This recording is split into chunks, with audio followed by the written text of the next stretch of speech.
কৃষ্ণচন্দ্রের রাজ্য জুড়ে একেবারে হুলস্থুল কাণ্ড পড়ে গেল।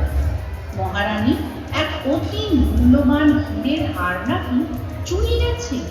অনেক খোঁজাখুঁজি করেও যখন চুরি যাওয়া হীরের হারের কোনো খোঁজ মিলল না, তখন মহারাজ তার বিদূষক গোপালকেই দায়িত্ব দিলেন চোর ধরে দেওয়ার। রাজ দরবারে ডাক পড়ল গোপাল।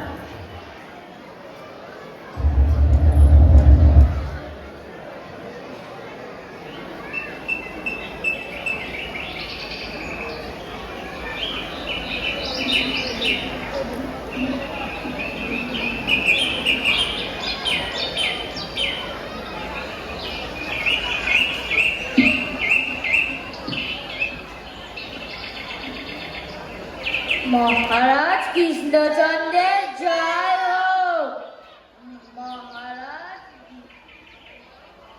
মহারাজ বিশেষ এক দরকারে রানীমা আপনাকে খুঁজছেন। কি ব্যাপার? কোনো অঘটন ঘটলো নাকি? চলুন তো মহারাজ দেখি গিয়ে। অপরাধ নেবেন না মন্ত্রী মশাই, রানীমা শুধুমাত্র মহারাজকেই খুঁজছেন।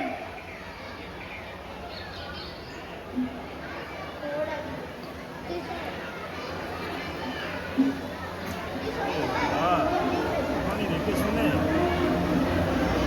সারাদিন যাতায়াত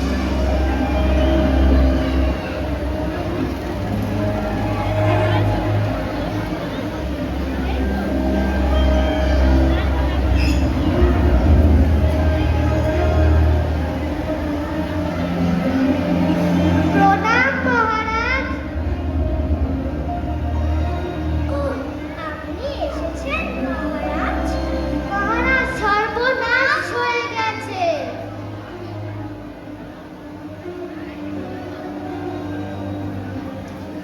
রানীমা তার প্রিয় যন্ত্রহাতটি খুঁজে পাচ্ছেন না। রানী, এ কি শুনছি, সত্যি নাকি? হ্যাঁ মহারাজ, তন্ন তন্ন করে কোথাও পেলাম না আমার সেই প্রিয় হারটি। মহারাজ, মাফ করবেন, আমাদের কিছু কথা আছে। আমাদের মন বলছে রানীমার প্রিয় যন্ত্রহাতটি নিশ্চয়ই কেউ চুরি করেছে। প্রহরী, এক্ষুনি ডাকো মন্ত্রী মশাইকে। যথাজ্ঞা মহারাজ। ও মন্ত্রী, তুমি এসেছো? রাজ্যে দিন দিন চুরির পরিমাণ বেড়েই চলেছে। শেষে নাকি খোদ মহারানীর ঘর থেকে চুরি, তাও বাবার চন্দ্রহার। হায় হায় হায়, এ কি অনাসৃষ্টির কাণ্ড! তবে মনে হয় এ অন্ধকার তুমি দেরি কাজ। আজ্ঞা দেন তো তলব করে দেখি। না না মন্ত্রী, এখনই নয়, আগে একবার গোপালের থেকে পরামর্শ নেওয়া হোক।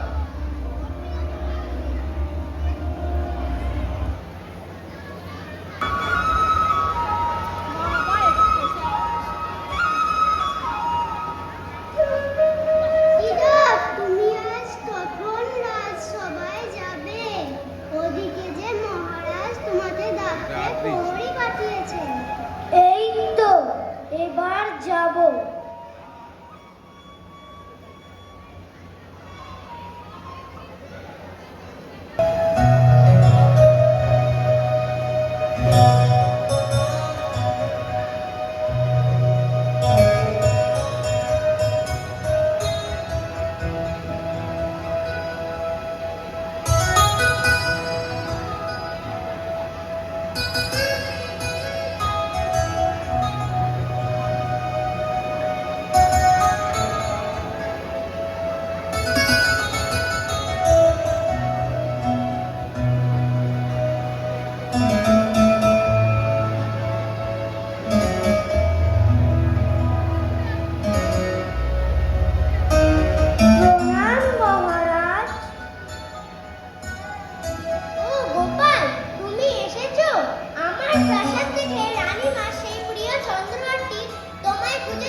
সকল দাস দাসী ও রাজ কর্মচারীদের ডাক পড়ল রাজদরবারে। সকলকে গোপাল বলল একটা করে মোমের চন্দ্রহার বানাতে হবে, তবে এ কথা যেন গোপন থাকে। আর যার বানানো হীরের হার শ্রেষ্ঠ হবে তাকে মহারাজ যোগ্য পুরস্কার দেবেন।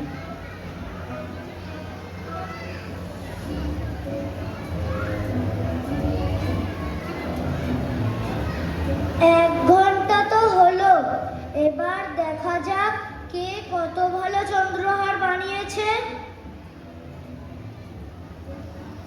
গোপালের যেন আর তর্স হইছে না। কিন্তু গোপাল, তোমার এই ফন্দিতে আসল চোর ধরতে পারবো তো?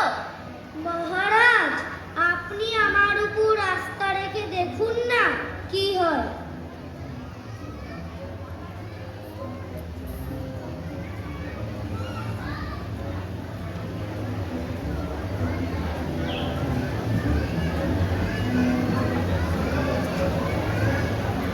মহারাজ, এই দেখুন আমার বন্ধানো চন্দ্রহারটি কেমন হয়েছে।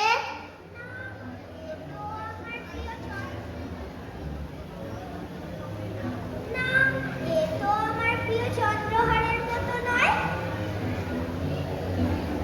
মহারাজ, আমার কৃষ্ণচন্দ্রের হারটা ভালো হয়েছে। রানী, এও তো পারলো না। আচ্ছা রানীমা, দেখুন তো আমার তৈরি করা চন্দ্রহারটি আপনার মতো হয়েছে কিনা। না, এও তো পারলো না। মহারাজ, কি হবে তাহলে? রানীমা, ওই ধৈর্য হচ্ছেন কেন? দেখুন না কি হয়। প্রণাম মহারাজ ও রানীমা, আমি মনে হয় রানীমা মন জয় করতে পারবো।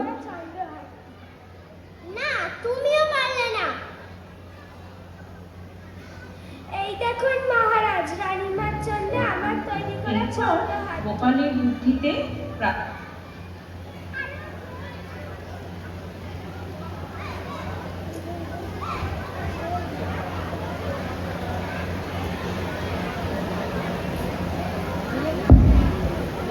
না, তুমিও তো পারলে না। প্রণাম মহারাজ ও রানীমা, আমি মনে হয় রানীমা মন জয় করতে পারবো। বাহ, তোমারটা তো মন্দ হয়নি। মন্দ কেন মহারাজ, এ তো অবিকল আমার প্রিয় চন্দ্রহারের মতো। আসল হীরের হার কেউ না জানলে এই কর্মী বানালো কি করে? মহারাজ, ব্যাপারটা তো সুবিধার মনে হচ্ছে না। উপভোগ, তা কি করে হয়? না না মহারাজ, আমি চুরি করিনি। রানীমা প্রিয় চন্দ্রহার চুরি করব এ দুঃসাহস আমার নেই। তুমি না বললে জল্লাদকে ডেকে তোমার গদ্দার নেব।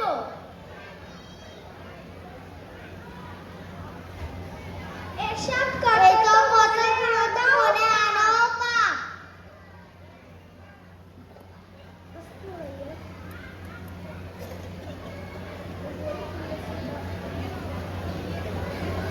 ঘণ্টাখানেক পর গোপাল মহারাজের নির্দেশে তার রাজসভায় এক এক করে কর্মীদের ডাক পাঠালো তাদের মোমের তৈরি চন্দ্রহার দেখানোর জন্য।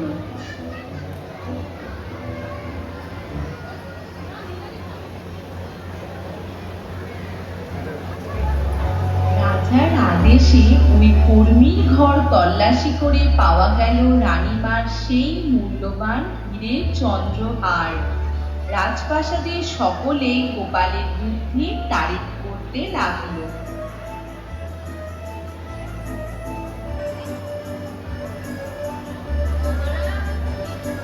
মহারাজ কৃষ্ণচন্দ্রের জয় হোক, জয় গোপালের জয়।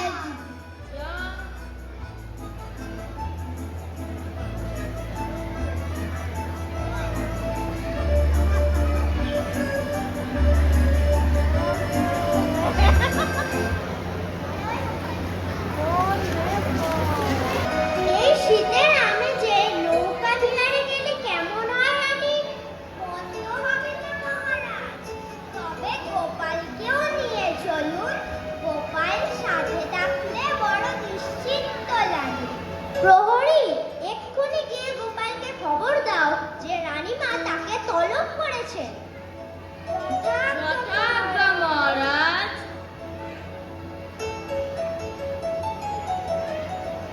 ওই গো গোপাল, কোথায় গেলে?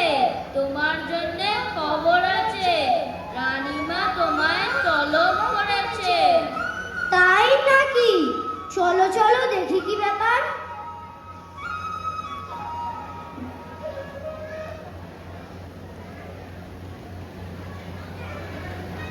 প্রণাম। গোপাল, তোমার মহারাজ ও আমার ইচ্ছা তোমাকে নিয়ে নৌকা বিহারে যাব। মন্দ নয় বলো? মন্দ কি রানীমা, এ তো অতি উত্তম প্রস্তাব। তাহলে আর দেরি কিসে? কাল সকালেই যাত্রা শুরু করা যাক।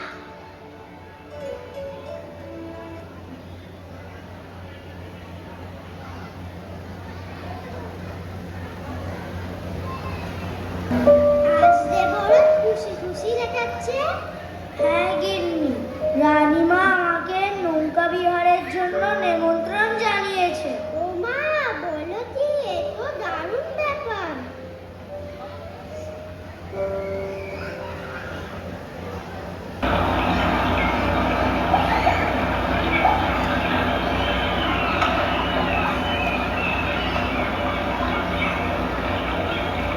ये भाया, तो देरी হলো কেন? চলো চলো, সব ঠিক আছে। কিনি মহারাজ আর রানীমা এলেন বলেন। মাঝি ভাই, ও মাঝি ভাই, কই তোমরা? এই তো হুজুর, আপনাদের আমার প্রণাম দেবেন।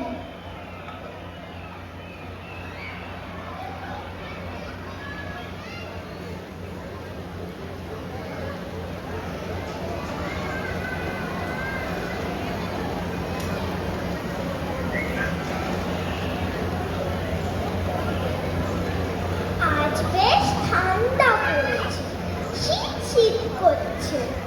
আমার মাথায় একটি বুদ্ধি এসেছে যে এই শীতের আমেজে সারা রাত্রি জলে ডুবে থাকতে পারবে, তাকে আমি 1000 টাকা পুরস্কার দেব। 1000 টাকা সে তো অনেক, কিন্তু মহারাজ এ শর্ত যে বড় কঠিন।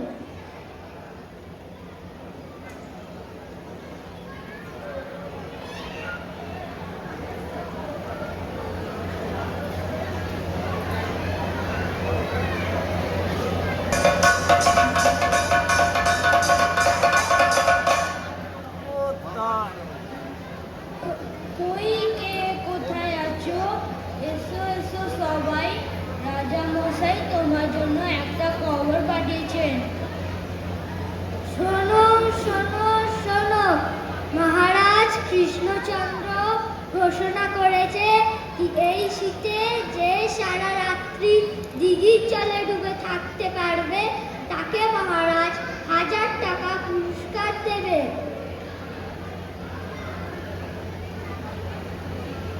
কি করতে মশাই, কি করতে মশাই, তুমি একবার চেষ্টা করবেন, দেখবে নাকি যদি তুমি পুরস্কার জিতে পারো। হ্যাঁ বাবা, আমি জানি তুমি পারবে।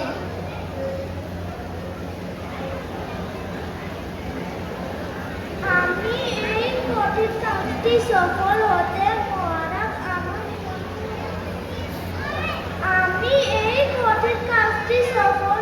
মহারাজ আমাকে পুরস্কার দেবেন, সেই টাকা নেগিয়েটা দিতে পারবো। যাই করো সাবধানে করো, নিজেকে অসুস্থ করো না।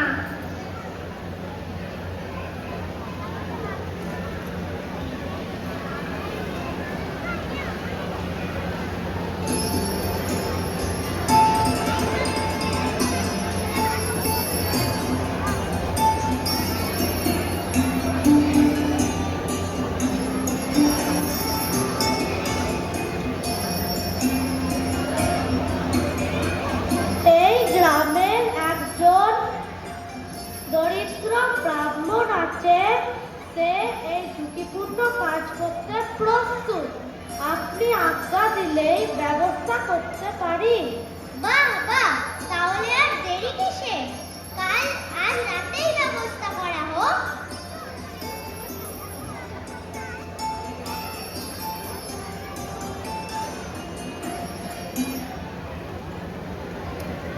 শীতের কনকনে ঠান্ডায় দিঘির জলে ডুবে থাকলো।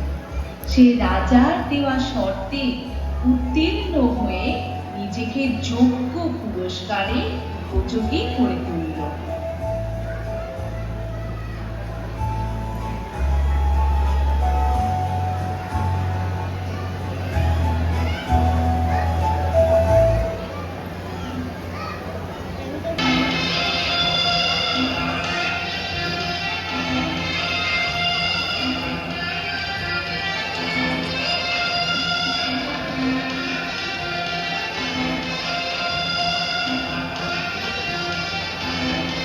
মহারাজ, আপনার আজ্ঞা মতো আমি ব্রাহ্মণকে নিয়ে এসেছি।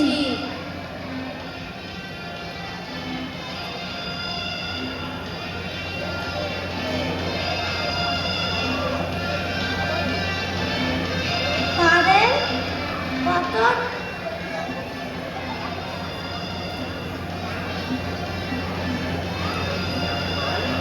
মহারাজ, আমি কাল সারা রাত জলে ডুবেছিলাম। আপনি নিশ্চয় আমার পরীক্ষায় সফল হতে পেরেছি। আপনি কি আমাকে পুরস্কার দেবেন? কত জায়গা যেতে হবে?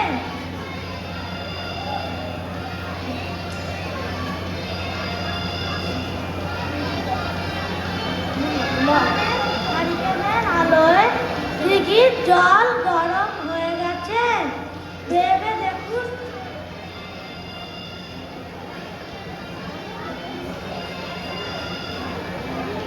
না না, এই কাজটা একদমই অসম্ভব। এই অসম্ভব মহারাজ, ওই করলে কি হবে? ব্রাহ্মণের সাথে এক প্রহরী পাহাড়ের ব্যবস্থা করতে কেমন হয় মহারাজ?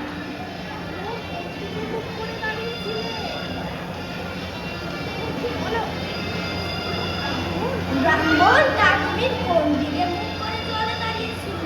পাড়ের দিকে মুখ করে। ও হে ব্রাহ্মণ, তা শুনি তুমি কোন দিকে মুখ করে জলে দাঁড়িয়েছিলে? পাড়ের দিকে মুখ করে। ওহো, তাই বলো। তা পাড়ে কি ছিল? পাড়ে একজন হরি হারিকেন হাতে পাহারা দিচ্ছিল। পাড়ের হারিকেনের আলোয় দিঘির জল গরম হয়ে গেছে, ভেবে দেখুন মহারাজ।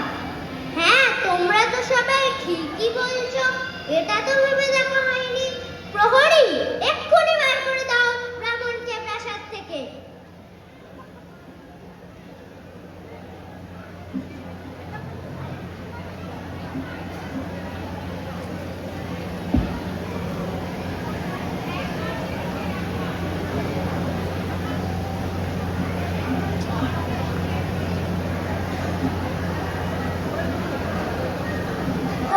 তুমি কাঁদতে কাঁদতে কোথায় চললে? আর কি উপায়? আমি মেয়ের বিয়ে খরচ কি করে দেব? ওহো, তুমি সেই ব্রাহ্মণ। এখন সবাই তোমাকে নিয়েই কথা বলছে। দেখি তোমার জন্য কি করতে পারি। আর কোথায় যাব? আমার সর্বনাশ হয়ে গেছে।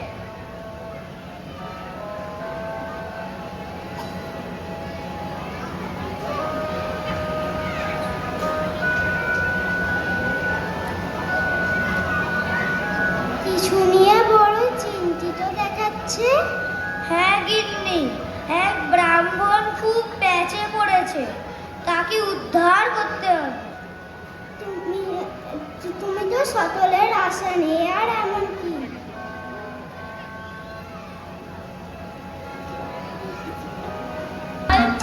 ও গোপাল, এক্ষুনি মহারাজ তোমায় রাজসভায় তলব করেছে। মহারাজ ভাত খেয়েই যাব।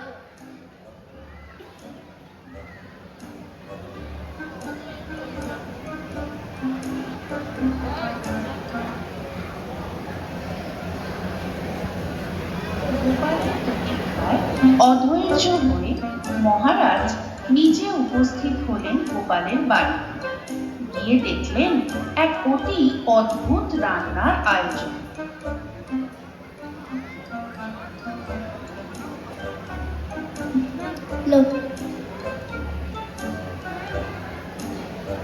গোপাল, তুমি এ কি উপায় রান্না করছো? এভাবে তো কোনোদিনই ভাত ফুটবে না। মহারাজ, আপনি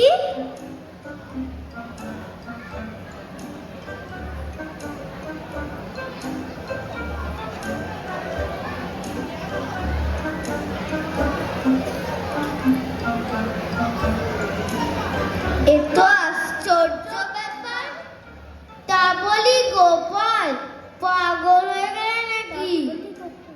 তবে মহারাজ, যদি দিঘির পাড়ে রাখা হ্যারিকেনে যদি দিঘির জল গরম হয়ে যায়, তো গাছের উপরে হাঁড়ি রেখে নিচে আগুন জ্বালিয়ে ভাত কেন রান্না হবে না?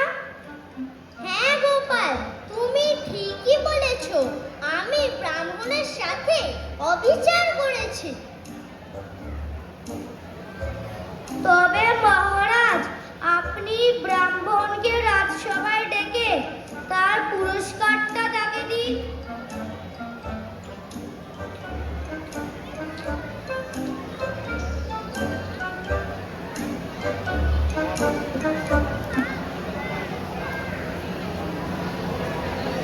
তার বুদ্ধির জোরে মহারাজ কৃষ্ণচন্দ্রের সকল সমস্যার সমাধান করতে থাকে।